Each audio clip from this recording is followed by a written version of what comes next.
Hola a todos y bienvenidos a un nuevo episodio de Casos Reales aquí en Economies and Juris. Hoy tenemos con nosotros a Alberto Salas, el director de Traficalia Abogados, experto en responsabilidad civil. Bienvenido.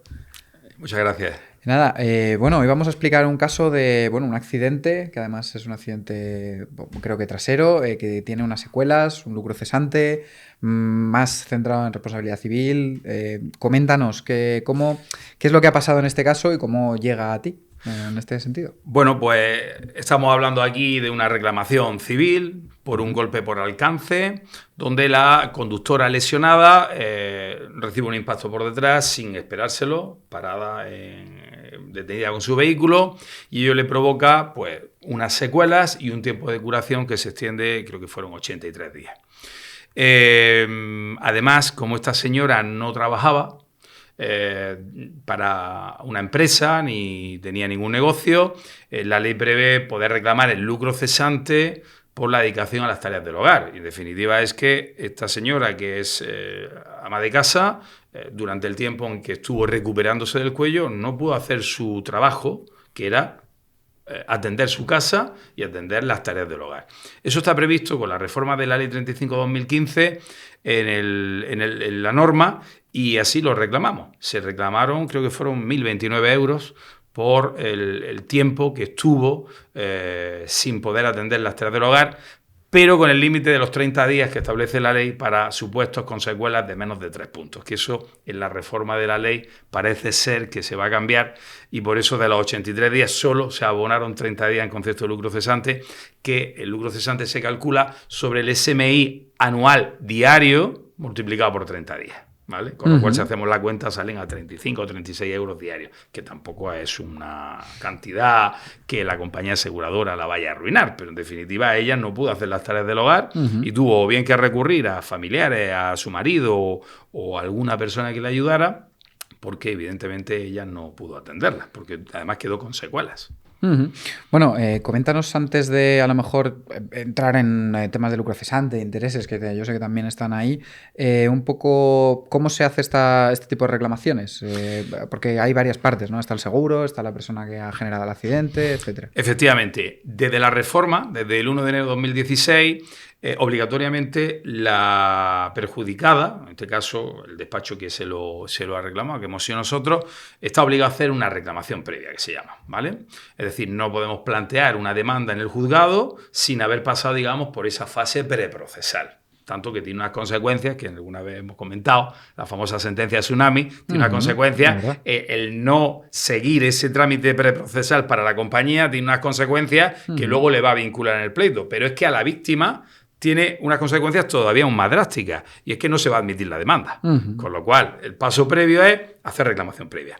Nosotros hacemos reclamación previa, se pone a disposición de la lesionada, de la compañía la lesionada, se le manda toda la documentación, la compañía inicialmente creo que no responde, hacemos un informe pericial de cara a reclamar en el juzgado, se le traslada a la compañía, como es obligación, de mostrar todas nuestras cartas a la aseguradora, y la aseguradora hace una oferta motivada de 3.000 y algo euros, ¿vale? Nosotros la consideramos insuficiente, dadas las lesiones y el lucro cesante, y se interpone una demanda de juicio ordinario, la cuantía eran 8.073 euros, como es anterior a la reforma de marzo de este año, la cuantía de 6.000 euros hacia abajo es verbal, 6.000 hacia arriba era ordinario. Ahora ha cambiado, con la reforma son 15.000. Es decir, hoy este caso iría por juicio verbal, no iría por juicio ordinario. Como esto nos remitimos, creo que tiene 1 año o 2 años el accidente, nos remitimos a un procedimiento ordinario. En ese procedimiento ordinario hubo audiencia previa, se propusieron las pruebas, y el día del juicio, pues bueno, depusieron los 2 peritos y el juez llegó a la conclusión de que las pruebas que se habían aportado por la demandante eran más convincentes, más concluyentes que las aportadas por la demandada, lo que trajo consigo una estimación íntegra de la demanda en la cantidad de 8.073 euros, que para ser un golpe por alcance está muy bien, porque hay algunos juzgados que son muy cicateros, y las compañías, por regla general, yo veo muy poquitas ofertas motivadas en esa cantidad, con lo cual la cantidad estuvo muy bien, y además le puso las costas y los intereses del artículo 20. que son unos intereses moratorios, unos intereses interesantes. Cuéntanos un poco sobre los intereses, que ya entramos un poco más en materia. Bueno, los intereses del artículo 20 están previstos para cuando la aseguradora no abona la cantidad que le corresponde en el plazo de 3 meses desde la fecha del accidente. ¿Qué ocurre? Que cuando el lesionado no la acepta, la aseguradora tiene la obligación de consignar, de poner a disposición, de manera que el hecho de ofertar no le enerva los intereses, es decir, no le excusa de pagar esos intereses, puesto que usted tiene que ofertar y pagar. Si usted oferta y el lesionado no acepta, está obligado a consignar. Ahí sí le enerva intereses. En este caso, como la oferta fue inferior, fueron 3.000 y pico euros, y no se pagó, el juzgado dijo, ustedes van a pagar intereses del artículo 20 de toda la cantidad. Porque si ustedes hubiesen pagado o consignado esos 3.000 euros, excluiríamos los 3.000 euros de los intereses moratorios y nos ceñiríamos a los 5.000. Pero como ofertaron y no pagaron, tanto el artículo 7 de la Ley 35/2015 como el Tribunal Supremo, en sentencias de 2021, del 22 de marzo de 2021, y hay otra más, ha dicho eso, que no vale con ofertar, hay que ofertar y pagar o consignar. Entonces le impuso los intereses del artículo 20, que consisten en los 2 primeros años el interés legal incrementado un 50%, de manera que si el interés legal, creo que en aquella fecha, no sé si era el 3,5, nos iríamos al 5,25, y a partir de los 2 años y un día, como mínimo al 20%. De forma que cuando pasan más de 2 años, para la aseguradora es muy gravoso no pagar, porque la indemnización, si pasan 5 años, si sumamos del tercero, del cuarto y del quinto, son 60%, más el 5,25 de cada uno de los 2 primeros años, que sería el 10,50, nos estamos yendo al 70,50, por hablar, ¿no? 5 años le puede representar a la aseguradora un 70,25. Estás casi duplicando la indemnización a la vuelta de 5 o 6 años. Con lo cual ahí las aseguradoras, los 2 primeros años, no tienen quizás mucha prisa en arreglar porque les sale baratito, pero a partir del segundo año y un día ya la cosa se les pone más difícil. Bueno, no diré que este es el consejo, pero queda como consejo también, ¿eh? Esta parte. Quería preguntar también un poco, en este tipo de casos es muy importante todo el tema pericial de las lesiones. En este caso había una cervicalgia. Cuéntanos un poco cómo lleváis este tipo de cuestiones. Claro, piensa que a raíz de la reforma, me refiero mucho a la reforma porque cambió el escenario totalmente, y aunque ya vamos a hacer ahora 9 años desde la aplicación, se le sigue llamando nuevo baremo, curiosamente, bueno. ¿Vale? Pero se introdujo un artículo por petición de las aseguradoras, que es el famoso artículo 135, donde se regulan las lesiones menores de cervicales, ¿vale? Del traumatismo menor cervical. Ahí, inicialmente, la propuesta de ley se decía que excepcionalmente podían quedar secuelas. Sin embargo, cuando eso llegó al Congreso, al Parlamento, y vieron que eso no es excepcional, que es muy habitual que quede una secuela cervical en un accidente, pues se eliminó la palabra excepcional. ¿Qué pasa? Que las compañías aseguradoras se lo aprendieron muy bien, eso de excepcional, pero es que eso no está en la ley. De manera que es raro que cuando tú reclamas, ellos te ofrezcan la oferta motivada una secuela cervical, dorsal o lumbar, porque son traumatismos menores de la columna vertebral, es lo que a eso se refiere el artículo 135. Y evidentemente ese es el gran problema que tenemos los abogados que reclamamos en accidentes, el demostrar que existe una secuela, porque no es susceptible de verificación objetiva, además así lo dice el artículo.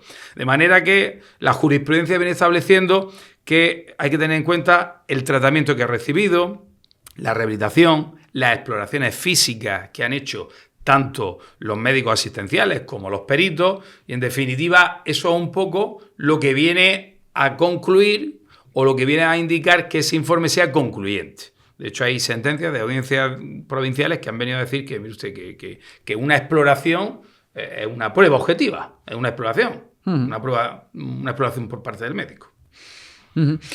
Bueno, entrando en el fallo, ¿qué es lo que se solicitó y la indemnización? ¿Cómo se calculó toda esta cuantía? Bueno, nosotros reclamamos varios conceptos. Reclamamos, por un lado, el tiempo de curación, lo que es el perjuicio personal moderado, porque se consideró que todo el periodo todo no, gran parte del periodo era moderado y otra parte era básico, efectivamente, eran 83 días moderados y 28 básicos. Estamos hablando de 111 días por un latigazo cervical.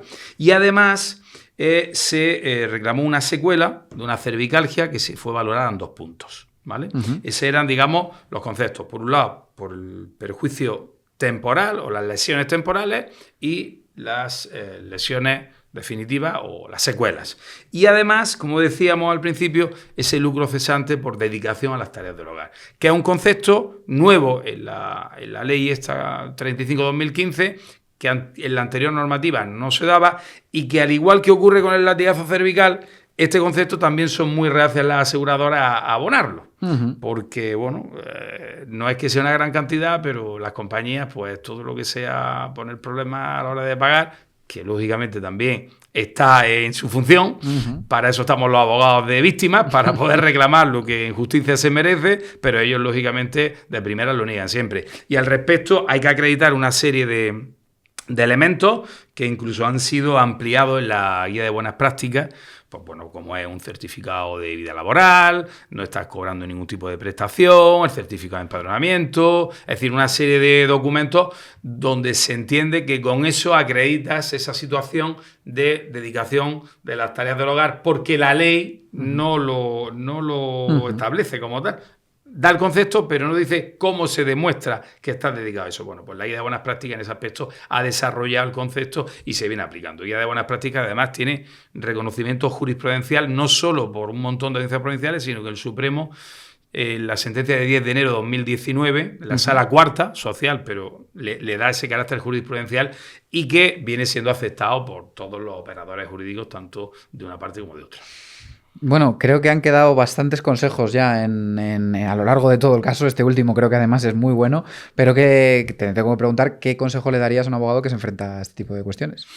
Bueno, pues el consejo, siempre digo que hay que ser muy guerrero con argumentos, de manera que hay que estudiar bien el caso, buscar un buen perito, que esa documentación lógicamente ampare el criterio de ese perito y lógicamente destripar los informes, interrogar a un perito, interrogar a otro y sobre todo hacer ver las flaquezas de los informes periciales, porque eso al juez le va a dar luz de qué informe tiene más consistencia o tiene menos. Bueno, pues nada, un placer. Muchísimas gracias por estar aquí, por los consejos. Y nada, si queréis ver el caso, lo tenemos todo subido a nuestra web con todos los documentos y nos vemos en el próximo episodio de Casos Reales.